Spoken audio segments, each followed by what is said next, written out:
What was your first journey through time? And when did you go? For patrician science fiction fans, it was H.G. Wells' The Time Machine, a novel that introduced the concept as we know it today.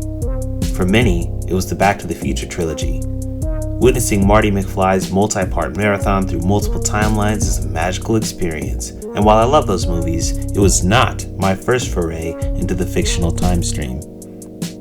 My first time travel story could have been Terminator, Bill and Ted, Doctor Who, Interstellar, Groundhog's Day, or, objectively the best movie on this list, Teenage Mutant Ninja Turtles 3, Turtles in Time.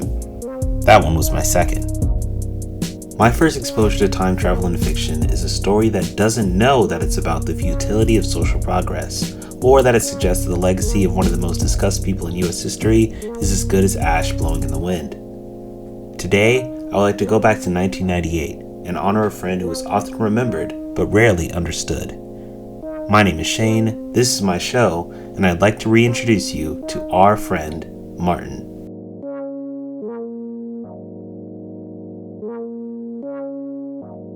Martin Luther King? What's there to know? He's famous for doing a bunch of good stuff for African Americans back in the day, and now we get his birthday off, right?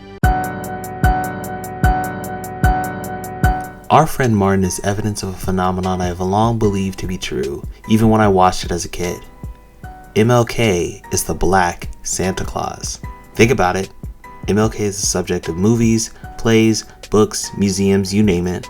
He's one of the most quoted people to ever live, and he is forever immortalized with a monument in Washington, D.C.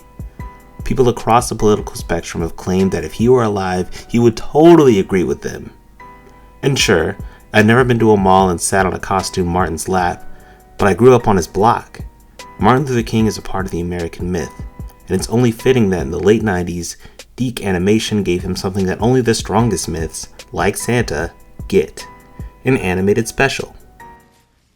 Hold it, Miles. Lunch. And remember, I'm working late tonight. Again? Man, you're a total slave to that business of yours. NANI? Our Friend Martin is an hour-long animated film about Miles, a middle schooler who loves baseball and laughing at this child almost getting hit by a school bus. Wait a minute. Black lead named Miles, who we meet while he's running late to school, after a cold open featuring the title character, and there's dimension hopping? Did my favorite movie rip off an after-school special from the 90s? Your guess is as good as mine. Anyway, Miles and his best friend, who has a name but who I'm just gonna call Radicles because... Surf's up, Mr. C. Sandy, while I slam the lip. Look at him. Visit Martin's childhood home on a field trip, and Whoopi Goldberg slyly manipulates them into time traveling through MLK's life using his old baseball glove.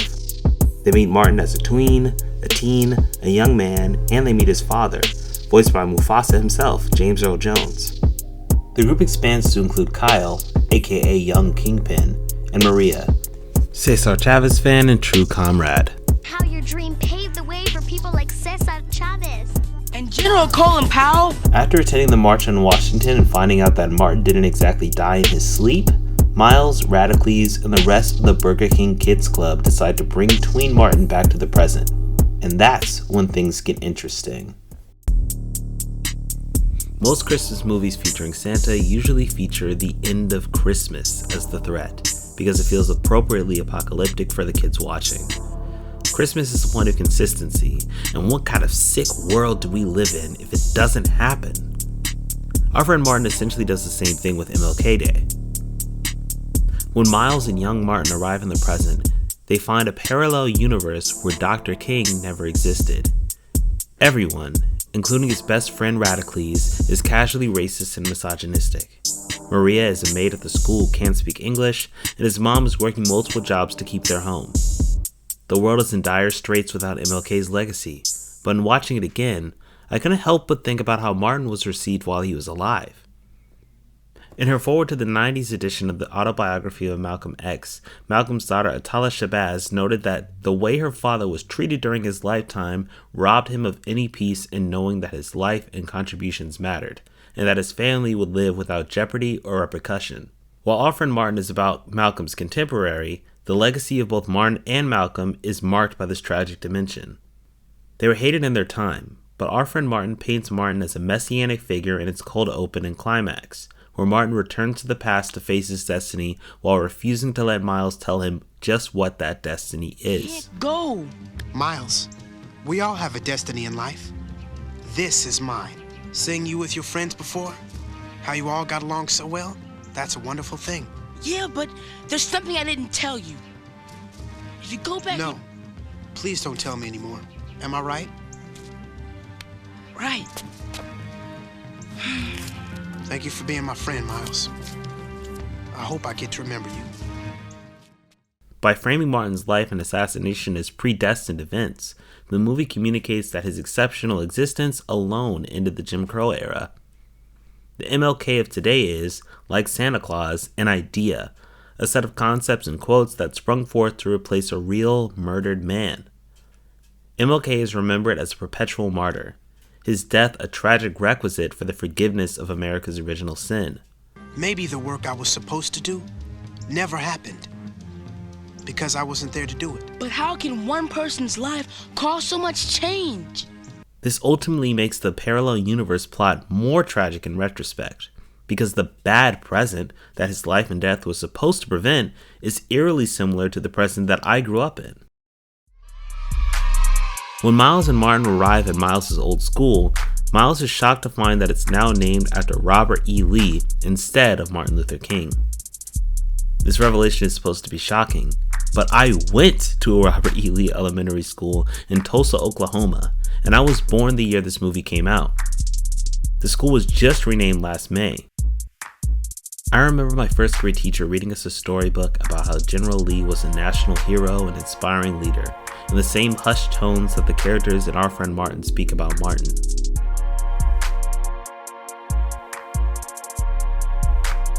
If in America was segregated schools, impoverished single-parent households, racist bullying, and the kingpin is from a timeline where MLK never existed, then that's where we already live.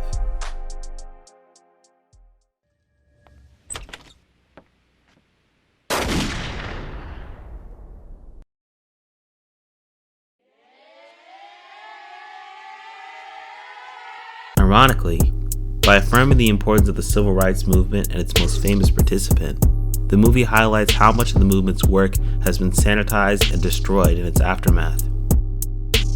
It's a sobering thought, one that I don't think the movie intended to suggest. Our Friend Martin is an inherently optimistic film, and while I applaud the fact that it made it clear that Martin was assassinated, I don't think a movie that ends with a montage of acts of charity was equipped to really take a critical look at how schools are more segregated than ever, among other things. The movie can never be an analysis of the defanging of the civil rights movement and also be an educational after-school special with an incredibly stacked voice cast. Honestly, I expected it to be worse than it was. Nostalgia is a powerful thing, and I sincerely appreciate that it's actually as solid as it is. If for nothing else, it's worth revisiting the film to see how our present stacks up against this time-hopping story's hope for the future. Tragically and unfortunately, there is another America. This other America has a daily ugliness about it that constantly transforms the buoyancy of hope into the fatigue of despair.